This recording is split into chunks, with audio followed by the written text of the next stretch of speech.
I think he's playing in Thailand. He loves it that much. Right. Moving swiftly on.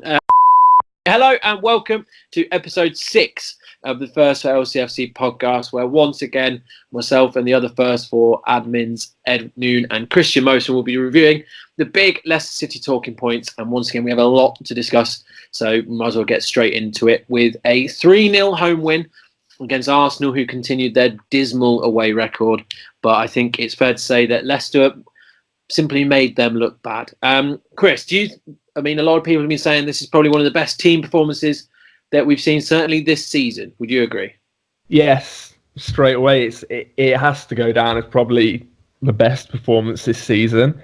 But whether or not it's a mix of us being good and being allowed to play by Arsenal, I mean, there's no secret in Arsenal's defensive deficiencies, if you like. So I think they made it dead easy for us. It was easy for us to sort of dictate how we wanted to play. I think after like 10 minutes, we had like 80% possession or something. And by the end of the game, it was about 67%. I think we outpassed them by two times what they had. Like chances created, everything. They only had one shot on goal. I think it was just, vintage Leicester City. Something that's really pleasing to see. But whether or not it's a surprise that we turned them over at home, I'm not so sure. They were absolutely terrible. It was quite surprising to see, like you said, to see Leicester dominate possession. Like you said, finish 67% in our favour, which is very rare. But it does show, I guess, Ed, a bit of a tactical flexibility to Rodgers. First of all, this is a point. Yeah, I do. I think we need to try not to get too ahead of ourselves. First of all, because Arsenal have been in a really bad run of form, and I don't actually think they're a real team, but the last 3 games, they've conceded 3. They conceded 3 against Palace, 3 against Wolves, and then 3 against us as well. So not to say we didn't deserve it, because we were by far the better team before the red card anyway. Like, don't get me wrong. But obviously that helped as well.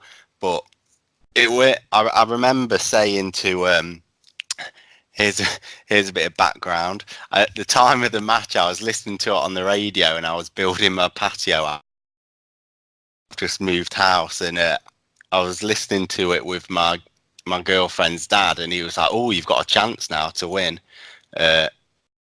United fan. And I was like, look, I have no doubt whatsoever, now that they're down to 10 men, that we're going to win.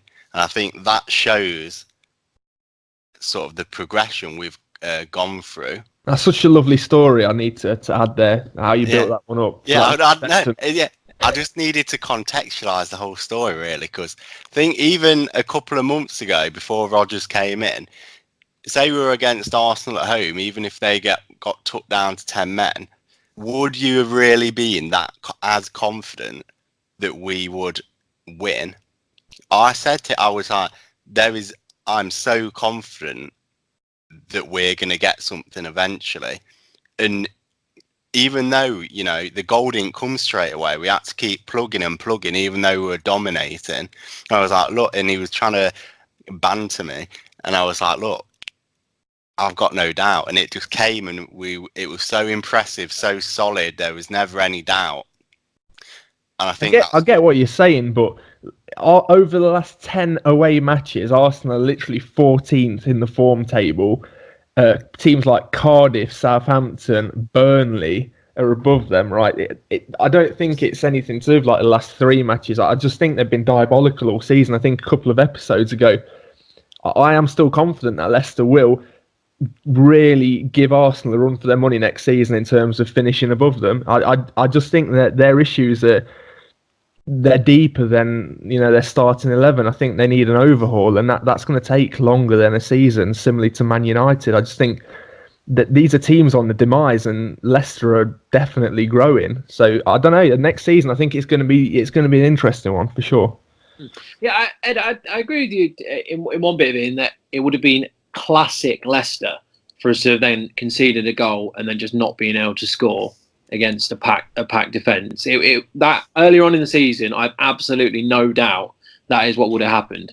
But at the point, I will say that I don't think the sending off actually had an impact on the end result, in so much that at the point where he got sent off, we were absolutely all over them. We'd had 75% possession when he got sent off, 4 good shots, probably should have been ahead, and we were over them from the word go. It was a massive performance. We got right stuck in, and one of the key players in that, Krys, who I know that you were particularly impressed with, was Hamza Choudbury, who came in from the cold.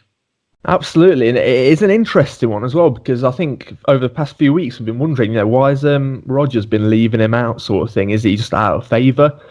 But I'm starting to think that Rodgers saw something in him from the off, but needed to work on something in training and got him that ready. And he came into this Arsenal game.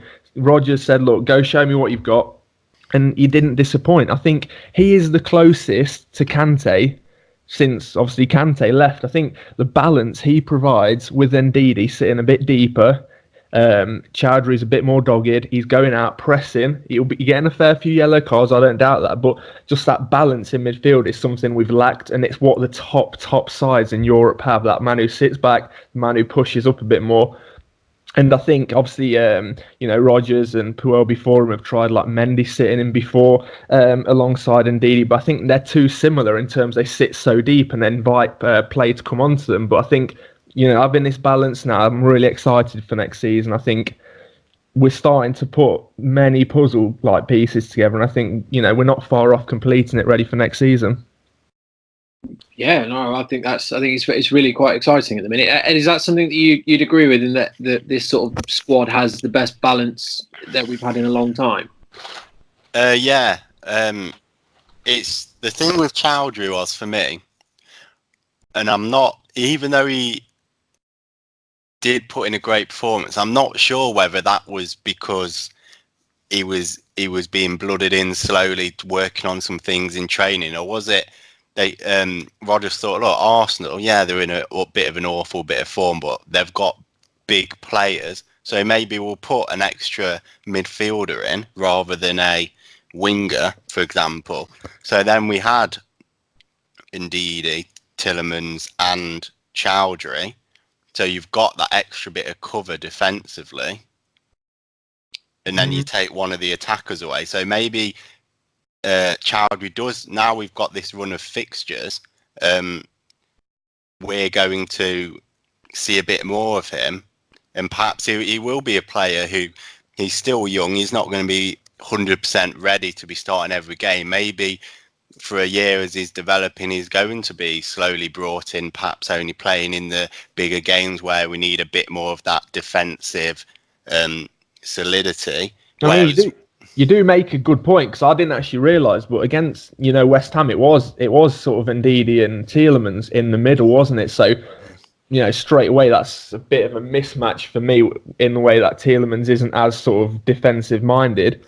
So, but wasn't it earlier in the season like Choudhury was getting used by Puel in big matches as well, wasn't he? So maybe there is something to that in terms of he's a big match player in terms of tactics. Well, he certainly plays without fear, doesn't he?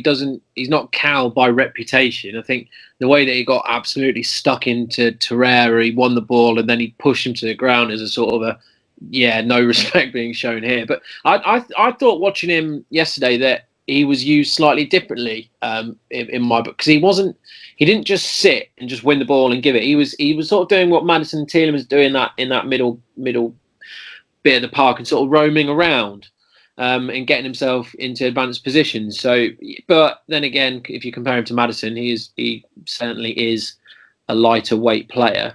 Do you want me to give a bit of evidence to that point? Sorry. The only games he's started this season, he's started 5, and they are Arsenal, the one that's just gone, Southampton, Everton, Man City, and Chelsea. So other than Southampton, Chelsea, Man City, Everton, Arsenal. That's when he had that fantastic run, wasn't it? Yeah, good teams. And he was dropped for the game against Cardiff in between that. So I do think he he's a good option against these bigger, more attacking teams, and you think, right, we might need somebody in there just to shore it up a little bit. Whereas when you're against sort of those in mid-table and below, you think, right, they're going to sort of give us these opportunities. Let's take this defensive-minded player out because we've got Ndidi, he'll do a job. Let's put another winger in or someone who's going to be a bit more creative. True, but I think this is what Jamie was getting at also, and what I agree with is that he isn't just the sort of player who's going to stop at the halfway line. He's willing to push the play forward as well. Like he's aggressive in terms of with the ball at feet, he will look sort of forwards for a pass as well as willing to be getting stuck in. So he is like the complete midfielder in that. So I don't know if there's something in that maybe he's being converted into a slightly more attacking player. I don't know. It is difficult to say at this sort of stage. Because I mean they've talked about possibly him being more of a right back, but I don't know. I mean, to just add the sort of the stats nerd thing to it, he made as many key passes as Tielemans in the game yesterday, more than Pereira, and only one less than Maddison. So he had an effect on it going forward. That's for sure. One thing which I forgot to mention earlier, which we ought to at least cover. Maddison for the red card. Danny Murphy got properly stuck into him on Match of the Day yesterday, as he loves to do against Leicester. He hates us. But what did you two make of it? Is this so Ed, you first? The first yellow, I think we can all agree it's a yellow. He knew what he was doing. The second one, what do you reckon? Good question. Did he touch him? I guess is the first one. Was there intention to touch him, but then his intention enough to get a booking? I do think a red card was harsh for those two because they were both. Even the first one, I can imagine if I was there caught up in it, I would have definitely. That is a cynical. He knows what he's. There's no that you can't. No one's arguing the first one here. Come on. I don't know. I've seen people argue the first one. I just think that is a clear body check and there's no referee that's not giving that. I think he was hard done by, and I think. Have you watched the game? I watched the incident. It has to be yellow card. It was analysed on Match of the Day, as you say. Danny Murphy wasn't having it. I think. If we're trying to be objective, should that have been one of our players? And I don't know, Aubameyang, for example, fell over when Ndidi tried to tackle him and missed. Wait, you're on about the second one. I was on about the first one being a definite yellow. Well, I think there's certainly less of a debate about the first one than there is the second one. No, the second one, definitely. Sorry, I thought he was on about the first. Yeah, in terms of the second one, I don't think there is any contact. I think he's sort of going over as as players do now, sort of thinking there's contact about to happen. But in my book, no, he doesn't have the right to go over there. That is essentially cheating the ref. So yeah, I don't think the second was a yellow. No. Right. So the actual there's a bit of a distinction here for me is that there's, like you said, anticipating contact, which I think you see done an awful lot in football now. It absolutely annoys the hell out of me. Harry Kane is one of the world's best at this. Is just waiting for a little nudge and then he's already on his way down. But the difference is if he goes down when trying to avoid contact that would have been reckless, because that you don't actually need contact to be made for it to be a yellow as per the rules of the game. True. So it's whether you think he was trying to simply get out of the way of what would have been a bad tackle or whether he was trying to con the ref. I think it's certainly interesting given the fact he was sent off early in the season. Yeah, at Brighton away. And I think it's one of those things that the referees, they're obviously not stupid, they're very intelligent. They have players to look out for. And I do think the ref got sold one here. I just don't think that wasn't a yellow card. Like, I don't think his tackle was overly aggressive either. I think, he sort of he had a full right to go for the ball there, and especially where the play was as well, was about the halfway line, weren't it? So yeah, and I think that's probably what gave the ref sort of made him think, because the way Leicester were breaking. I think for me, I think Maddison. I can understand why he went down. I think it's the rolling around that does it for me. He clutching his ankle, making the most of it. You don't really like to see it, but the only other side of it is that Arsenal players were doing that all game. So part of me was a bit like, well, so it's fine. Well, that's what I mean. Arsenal, they created this sort of culture, didn't they? Maybe like 10, 15 years ago under Arsene Wenger, I think. So, yeah, in terms of their supporters coming out of nowhere and criticising us, I don't think that's right. But, yeah, I think they were hard done by, just for the record, anyway. I think it's the Maddison is friends, or at least somewhat friendly, with Maitland-Niles as well. And I think Match of the Day got the professional lip readers in, and Maitland-Niles was saying himself, like, that's bad, Maddison. Like, I didn't touch you. So I think at the end of the day, we're laughing. What the professional lip reader said. Yeah, that's what they sent me a text before it went on air, just letting me know word, like, verbatim what was said. But if you think he's saying it and they both know, it's, if that happened to a Leicester player, would we be annoyed? Very much so. So on that basis, you got to say, let's cut it out, Maddison. Yeah, I'm well aware that I'm being massively hypocritical, but that is the life of a football fan for you. That we are literally all in that boat. So moving on from that very quickly, one player that wouldn't do such a thing is trying to buy a foul in my book is Jonny Evans, who I thought was absolutely brilliant once again yesterday. Krys, would you say that? Because I think one of the questions that we had on Twitter was about, is Benkovic going to come back and replace Evans? Krys, do you think that Evans actually needs replacing? No, he's done nothing bad in my eyes whilst he's been playing for Leicester City. Nothing to suggest that he's getting old or he's getting past it or anything like that. I think he's if anything, re-entering his prime that he might have set previously in his career. I think his confidence is going up with game time. There was moments yesterday he was absolutely dictating that back four. He was bossing their attacking players. He wasn't taking any nonsense.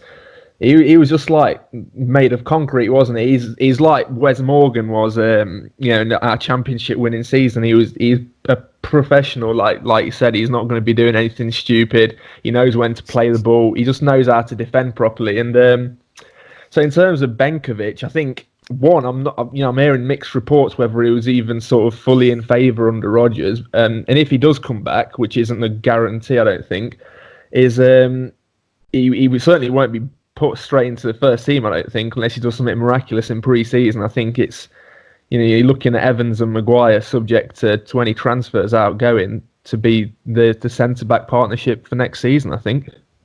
Yeah, definitely. And I'm very sorry if you just heard my fire alarm. I am still alive. Don't worry, I'm still here. Ed, I mean, the other thing with him is, I've like Krys said, I think him and Maguire are forging this partnership, which I think they really complement each other. But at 3.5 million in instalments, that's got to be one of the best bits of business of the season, surely, if not one of the signings of. Bollocks! I'll take care of the kid while you take care of the business. Business. It's a lovely deal, isn't it? You think the year before he's being linked with the likes of Man City and stuff, and sure, that was probably more as a rotation option and backup, but he's even at West Brom, he was so solid. He can contribute with goals as well. Not seen many whilst he's been at Leicester, but I think sometimes we think of him as the player when he was at Man U, and we need to remember Man U have certain standards that we can only really dream of. Used to. Well, there you go. That's another debate to be had, but it's all relative, isn't it? Being an average player at Man U versus how you'd be regarded at another club, they're very different. And since he's been at Leicester, he's been brilliant.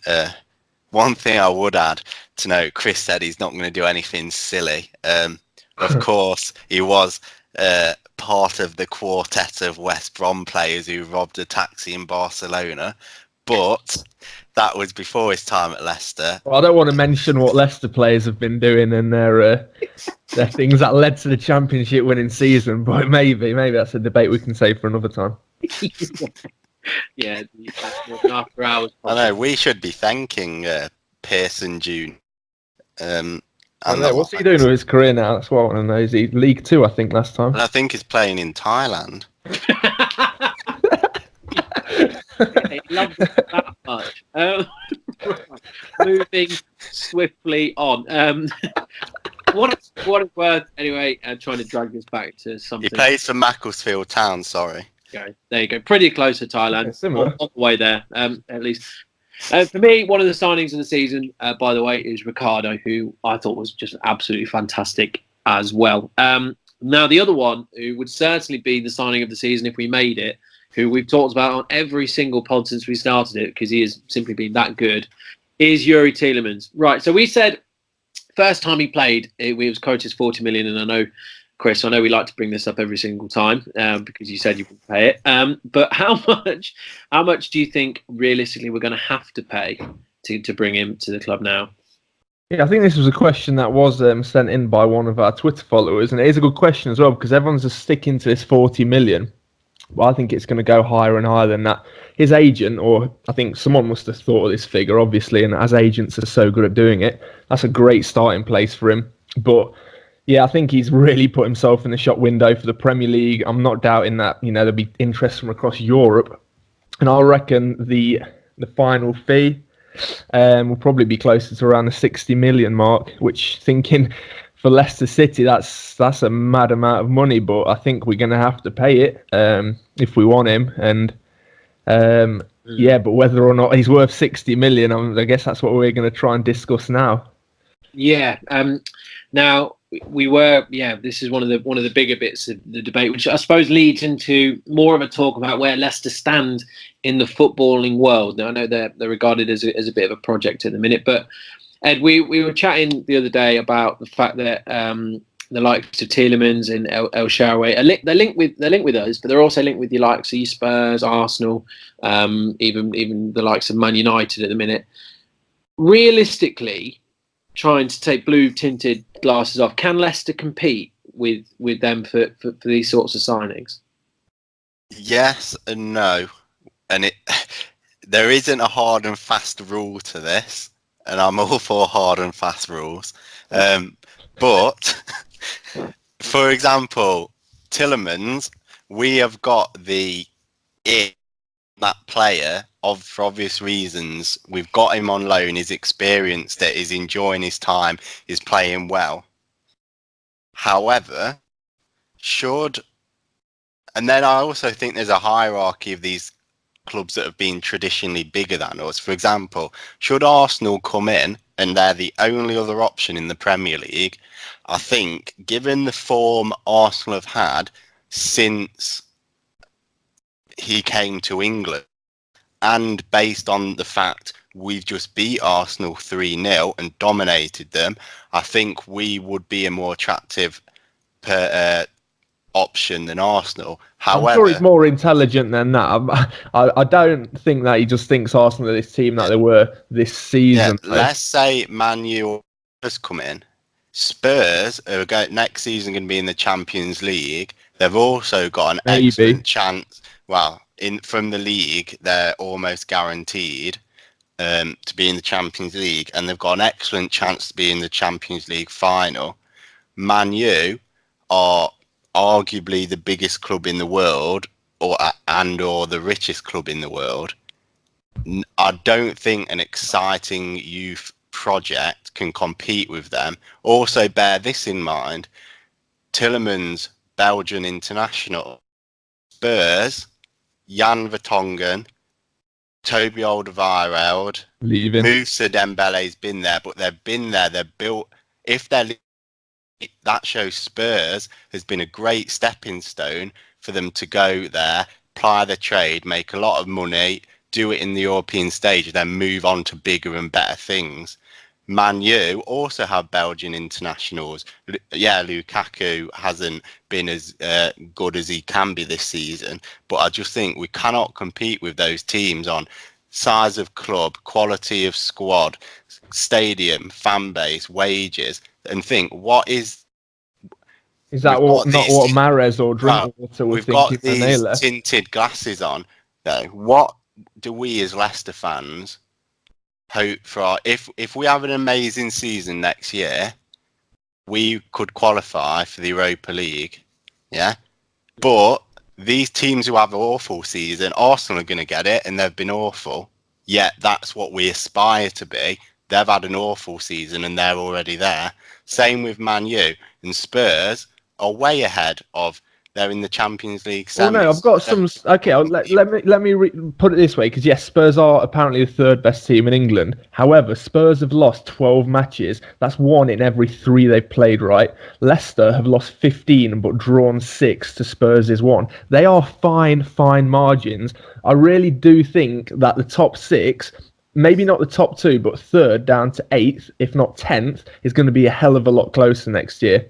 I don't like the Spurs loss fact though. It's skewed because they've only drew 1. They've won 23 out of 36, so they win 2 out of every 3 games. I think that's a good stat. It's interesting. I think Spurs are probably one of the more attractive out of that bracket. Actually, with their current squad, should they hold on to everyone? But I'm looking at the Arsenal lineup from yesterday, and I don't think you can honestly tell me that their squad is significantly better than ours. I don't think it is at all. I think their key men, their 2 front men, take them away, they're struggling for top 6. I think because we've already got that in with Tielemans, if it is us and Arsenal, I would be extremely confident. However, say the league stayed as it is, Man U, even if they come 6th, last time they came 6th, they attracted Zlatan and Paul Pogba. I think they'll do all right. And the other 4 teams, Chelsea, Spurs, Liverpool and Man City, they've got the Champions League. That's very appealing, as well as the bigger wages they'll offer. So out of the top 6... Will Tielemans be guaranteed a start at Spurs with Eriksen in the team? I think they would, yeah, because they don't have another centre mid. Well, they're trying to blood someone like Harry Winks, who's a fan's favourite there. Obviously, quality-wise, he's probably a bit behind, but Tielemans has been linked with Spurs a lot. It's been in the Spurs or Man U, but to be honest, I could see Chelsea being linked with as well. And I think if Chelsea get into the Champions League, there's no way he's wanting to play under Sarri. I'm not having that for a second. Whether or not he's going to be there next season is probably unlikely, but I don't know. I think in terms of Tielemans, as you said, it's a rare case because he's obviously started for us. He's probably got an affection for the club, so it's a bit more difficult emotionally. But in terms of external players, we've got a young, vibrant squad, an exciting squad. We are the project. I said this last podcast. We are the Spurs, maybe 4 or 5 years ago. Like, come to us. You're guaranteed game time. You could be part of something amazing.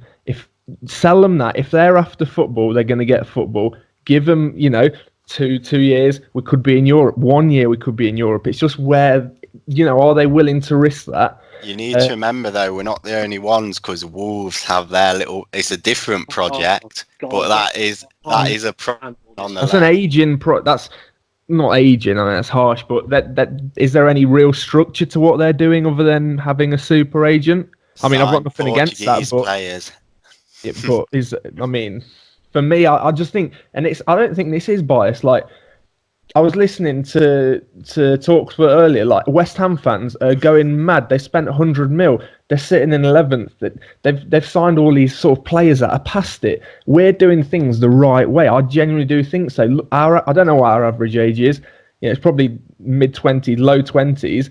And I just think we're doing things the right way. I think, I don't know, like Wolves, yeah, it's an exciting prospect, I'm sure as well, but we've got a core. I think you'd want to join that core, and I don't think we're far off having a real strong starting 11. I think we maybe need a bit more experience in there to balance out the youth. But I just think next season it's going to be a lot more tight, and I think it is going to reshape the way we consider the top 6 or 7. No, I think you both make very good points. It's whether we can buy him over to the project side of things, because as you say, you've got Maddison 22, and Ndidi 22, Chilwell 22, Barnes 21, Choudhury 21. There's a good core of young players, and I know it upsets the Yadars on Twitter when they do the bloody handshakes and that, but they have obviously got a bit of a bond, haven't they? I mean, you can see it, the fact that he does seem to be really enjoying his football. That's what I mean. Like what I tweeted the other before the match, like. He's obviously bought into Leicester City. I'm not saying it's difficult for him to unbuy it, and he could be like that at Man U next season. But yeah, he's motivating the players. He's a natural leader. He was the captain at Anderlecht, I think. I've been reminded by our Belgian friends. So he's obviously a leader, and I think he's got a better chance of being a club captain at Leicester than he is at any of those teams we've mentioned before. But yeah, I'm sure if you were a professional footballer, you'd want to play alongside supposed better midfielders and strikers. So it's a difficult one, but I think no one's stopping him leaving next summer, and we'd actually get a fee for him, obviously, because he'd be our player. But for me, I think Tielemans is coming to Leicester. In terms of other players, I think we're certainly more competitive than what we were 1 or 2 seasons ago. I just had one more point. I guess the original question regarding money, and yeah, we are only Leicester, but the money has gone, as you know, really quite mental in recent years. And lest we forget, and spent last summer on Richarlison. If you want a big name or somebody capable these days, you are going to have to spend a lot of money, and Richarlison is going to cost up to 50 million. So personally, if it started off at 40 million, I think we could get him for 40 million plus silver. But it's a lot of money, but we need to accept 40 million now versus 40 million even 5 or 6 years ago. Oh yeah, it's a different gravy, isn't it? I think hopefully there are reports coming out that there is a lot of groundwork being done right now. It's like basically, so it's going to be ready for the 1st of June, like those signed paper. We've got this done, headache over for the summer sort of thing. But I'm pretty sure if his agent is anything like any other big agents, he'll be trying to get as much for his player. I don't think he really cares for his best interests. So we'll see. I don't know. I think, yeah, it could be 40 plus silver. I don't know if silver's worth 20 mil or so, but they're very much liking what they're seeing. There's a lot of reports. I think it was this week saying they really want to make it permanent. So I guess whilst they can sort of pump the price up, yeah, they'll be able to do it more than us. But maybe we can add a couple of million onto what we want from silver. So 40 million plus, you give it the bigger. And Silva's played in the Champions League many times, is a established Portuguese international. You're really impressing him for your team. He's got to be worth 10 million. Put it that way. You got to frame it. Look, 40 million pounds and a starting international player for your team who you add 40 million for someone you actually want to sell. I don't think that's an awful proposition. No, yeah, I agree with that. He's started their last 1, 2, 3, 4, 5, 6, 7. He started their last 8 games in a row. I think the French division definitely, it's a slower pace, isn't it? And I think that's where he was caught out in the Premier League. Would certainly suit him, but he's playing full 90 in all of these games, and they're talking about him as being the perfect foil for Fabregas, who's obviously their star man. So you never know. Silva's biggest contribution to Leicester, apart from a load of banter when we miss the deadline, could be that we sign Youri Tielemans as a result of him going the other way. Who knows? There is one of the other Leicester accounts on Twitter, which there are many, has tweeted a quote. It is attributed to Tielemans. I'm not sure where it's come from, but it's saying that he's feeling the love of the fans, and he heard them chanting, "Sign them up!" So it's fantastic to play for them. Blah blah blah.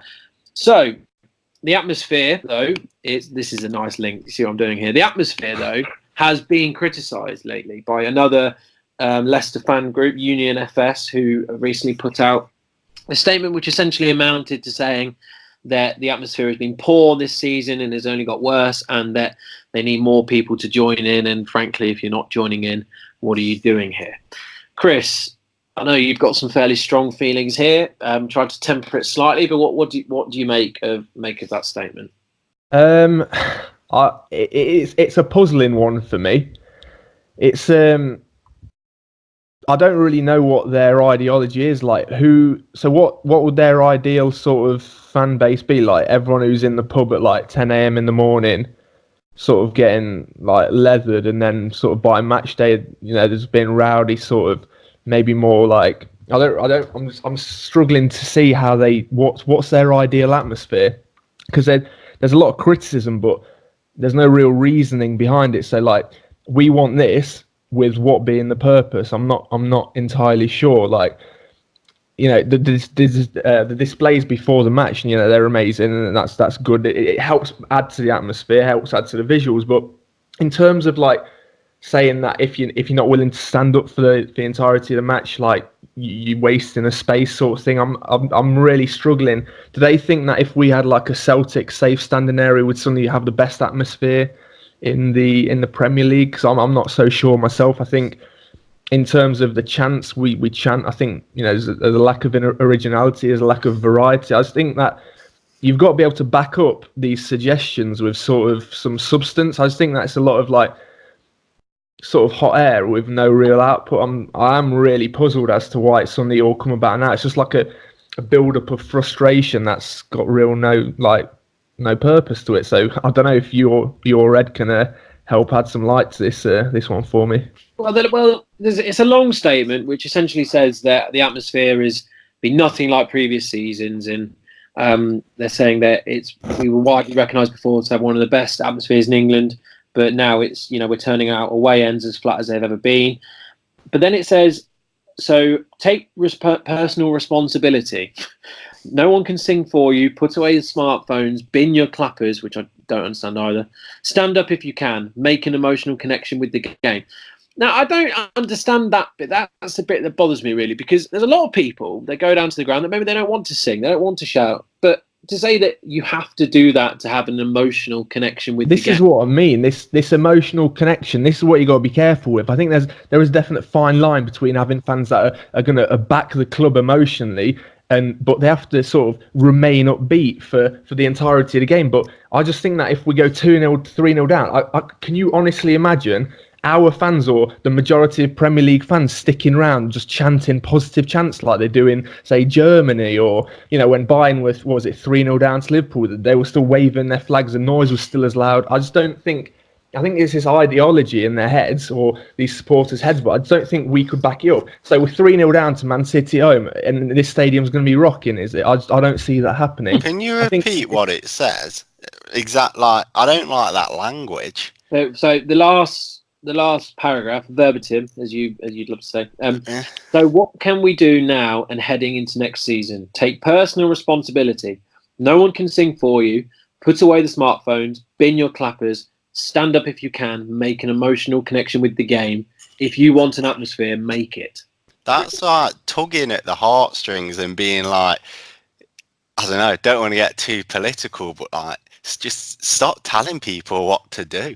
Like, it seemed like my inner libertarian coming out. Sorry, guys, but it's just like some people, and I'm one of them. When I go to the football, and this is one of the copious amounts of reasons why I prefer the away games to home games. I haven't gone to a home one in a few years. I like standing up, and I like singing. I like saying stupid bleep stuff and just having a bit of a laugh, and it is fun, and everyone does get together and you get this community feel, and you feel like, I know you're almost certainly not, but you do feel like you're pushing the players on a bit more. But you know what, not everyone wants to do that. Like, some people, weird as it sounds, go to the football to watch the match. Yeah, some people like to sit there, have a chat to or their partner or their mate next to them be like, oh, what do you think of the game? Like, they're not playing very well. Look at all that space there. But you can't really do that if you've got a pint sloshing around in one hand and your Not arm allowed being beer in shoved the stadium, man. Wow. It's a bit that's out. You know, it gets in sometimes. I'm not saying how, but I'm just, and saying like it's all about an emotional connection. It's like if you're not willing to stand up and sing, you don't care as much as us. And if you really do care, you do what we want you to do. And it's like a very fine line, isn't it? I don't think it's. maybe I'm reading into it too much. No, Much I of think some you're analysis of the words, but I think especially like this season as well, off the back of the whole Sterling, which wasn't racist apparently in the end, and or just like the Chelsea fans. Sorry, I'm drawing reference to, and I think it's like breeding this culture of sort of having like supporters who've got a louder voice to potentially just be even more abusive and sort of just start churning out stuff for the sake of them venting their anger. I don't, like I said, I'm just adamant. I don't think that what they're trying to do is necessarily going to benefit the club. I think it's just going to create even more sort of a negative atmosphere when we sort of potentially might need it at times to be more positive. I don't think you can. If someone is feeling the match and we're playing well, people are going to be louder.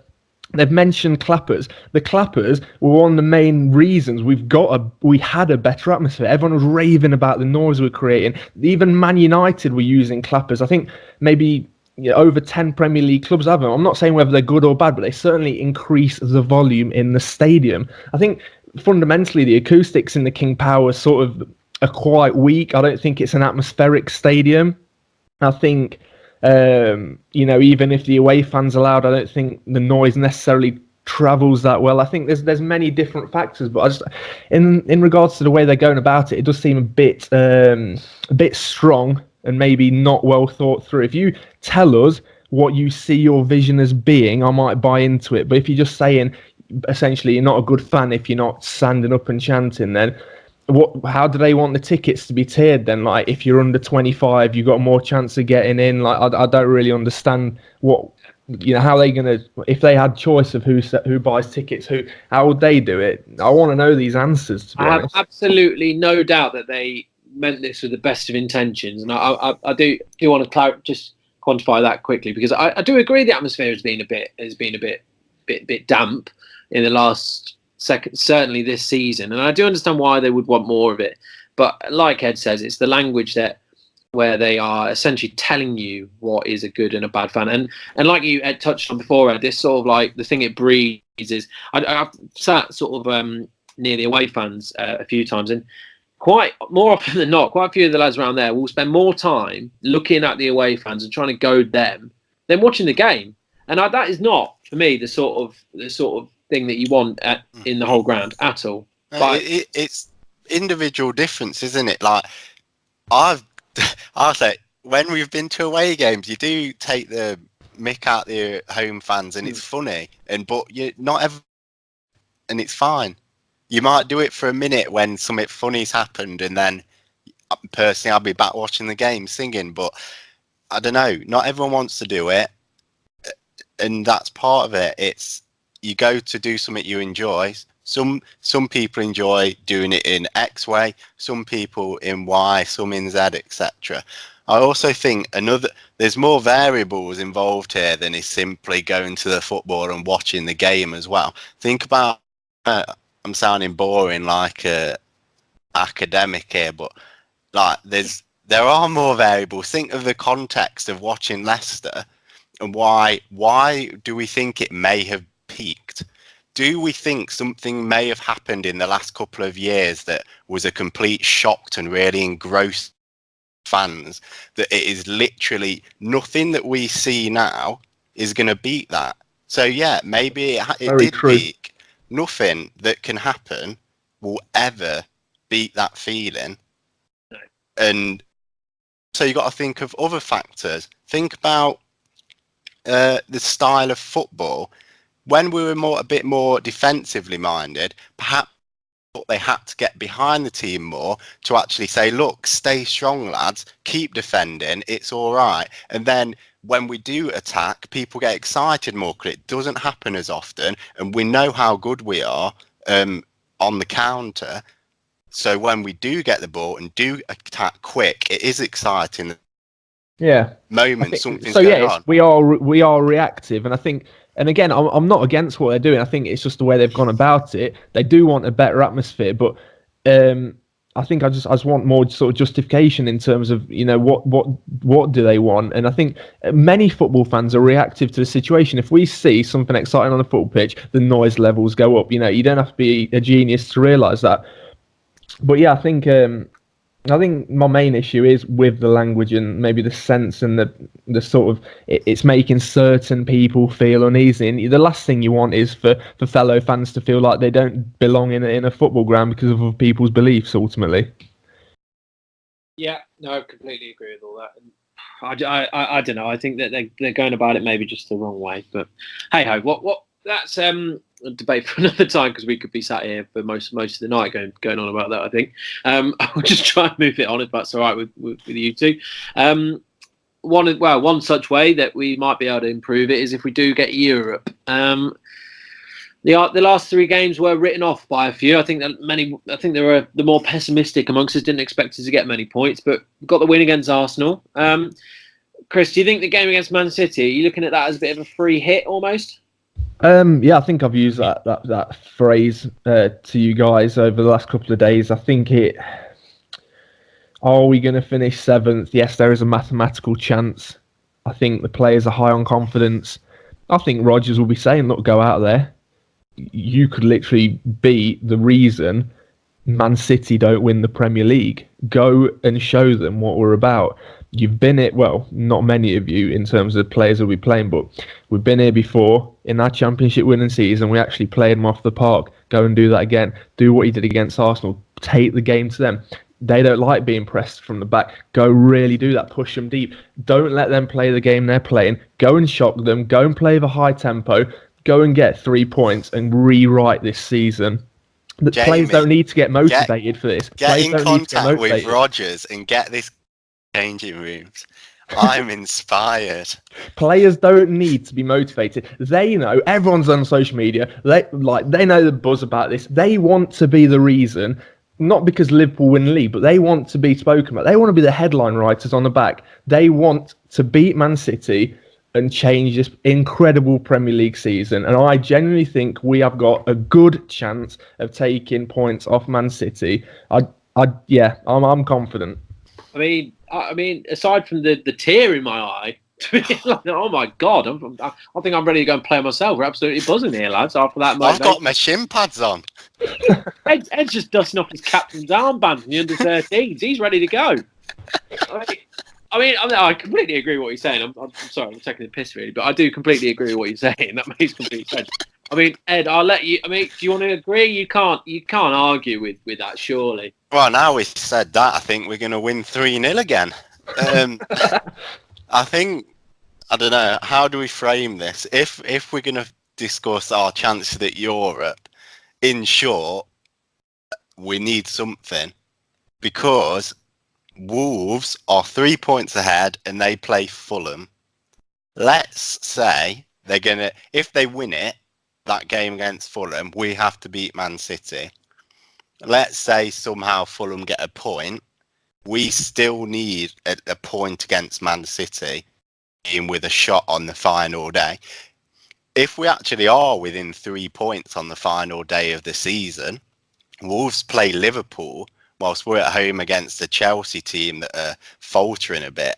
So I'd actually go into that with some confidence. Absolutely. However, there's this roadblock of Manchester City away, which is a relatively tricky fixture. So I won't look that far ahead. If we manage to get a point, I think it's a terrific result. Even if Wolves win and we're out of the race for Europe, I think we beat Arsenal really comfortably. We can go away to Man and get something, which I don't have the results in front of me, but I suspect very few teams have got anything at the Etihad this season. Crystal Palace scored 3, didn't they? Well, we'll get 4 then. Absolutely. But yeah, I think a draw would be an excellent result. With I just think, just for the record, I don't even know who I want to win the league. I think I'd probably just be siding with Liverpool. But I just have a feeling we're going to take points off Man City, but I think Newcastle are going to beat Liverpool. And I think, I don't know, I'm not saying it's going to undo our good work, but I think it's going to truly be representative of Liverpool's luck in recent years. I think Newcastle could upset them, and I think we could upset Man City potentially, which would be very, very interesting. I mean, it's going to be one of the closest title races in ages, isn't it? And it would be nice for us to maybe just make our little mark on it in one way. I will say that the Man City Burnley game, I don't know if you saw it, but in the end it was quite a routine win for Man City. But they were starting to get a bit nervy, weren't they? I think Burnley were throwing absolutely everything. It was a classic Burnley performance. But I don't know if we can start well, put them under pressure. I don't know. Anything can happen. I mean, in terms of speaking about atmosphere, right? We've got nothing to fear in terms of going to the Etihad, right? There's lots of these viral videos going around about Spurs, Man City, Liverpool. They're all pumping sound into their ground. I'm not sure whether these are true or not. But in terms of like their fans like urging them on or anything, I don't think that's going to be a factor. I think if anything, our fans could be, really the deciding factor. So yeah, a platform for our fans to show how influential we can be as well. Yeah, if our away fans care about the club, they will sing a lot. If we lose, it's because of the fans not caring. Edward, Union FS rep right there. But also, hey, we beat Man City at home. No, wow. We've got nothing to lose. We've shown we've done it before. It's such a tough game for obvious reasons, but we're in a bit of form. Let's just smash it between now and the end of the season, see where we're at against the bigger teams, and then, we do well against these 3 teams at the end of the season, of which we're a third of the way through, then surely that's just going to breed so much confidence in the squad ahead of next year. And you're like, look, guys, we can do it against these. Let's do it next year and actually finish amongst them. Yeah, definitely. I think especially, I mean, our back is more against Chelsea at the minute. Chelsea have got it in them to be brilliant. They've got it in them to be absolutely terrible. But yeah, it will set the right tone. I think just very quickly, I was talking about this at the game. Do you think that the way Leicester have been playing recently, and I know we've had a very mixed bag, but we've sort of different shapes, we've been in different positions, this has got to have vindicated Rodgers' decision to come 11 games before the end of the season, surely?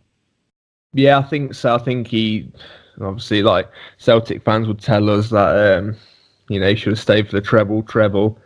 But I think he knew that if he comes in the summer, he ain't got a real time to work with the squad. He's going to be playing, essentially exhibition matches. Whereas now he's had like a quarter of the season or so to get professional performances out of him. He'll have a good idea what he needs now, what players he's looking at. I'm sure he's looking at a few.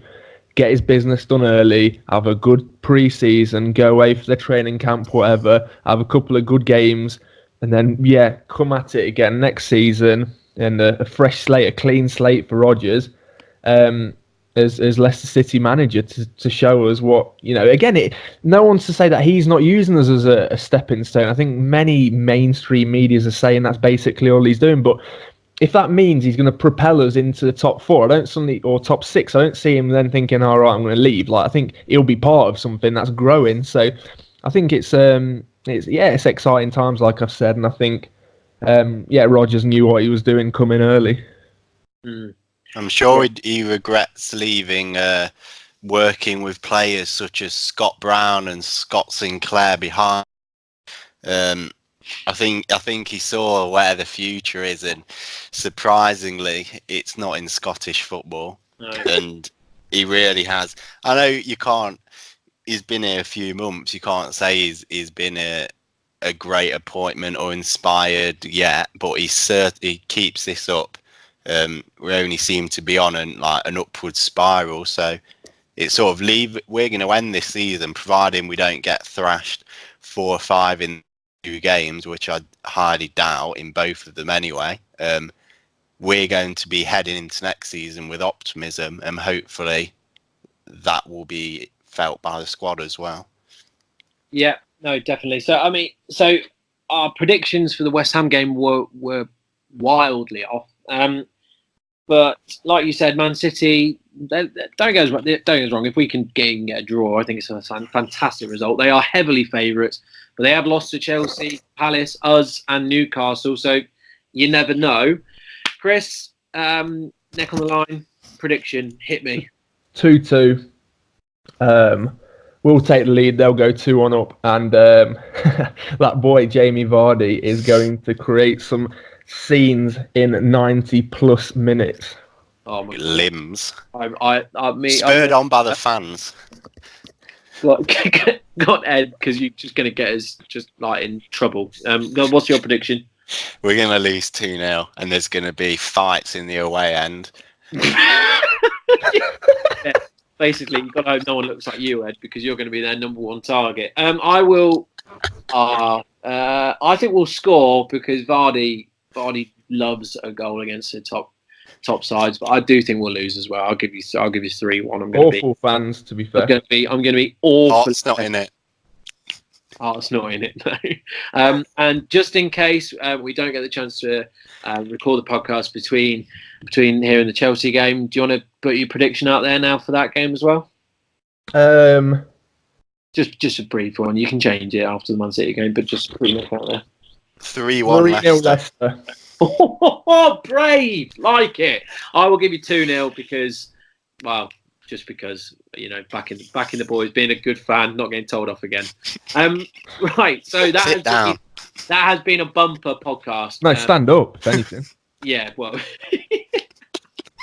Right, come on, because they're going to be out for us. This has been a extra long, extra special episode of the first LCFC podcast, but we are going to leave it there. Thank you. If you made it this far in, then you are truly a legend, and we really do appreciate it. As always, feedback, questions, comments, get them in. We do really enjoy getting them. And hopefully Leicester can become Man City's unlucky 13 and break this spell of 12 wins in a row. We'll be sat here talking about another Leicester win and their will be stood here. So once again, thanks for listening. I'm standing up right now. Thanks for listening, and I hope that you can join us again. Up the Foxes. See you later.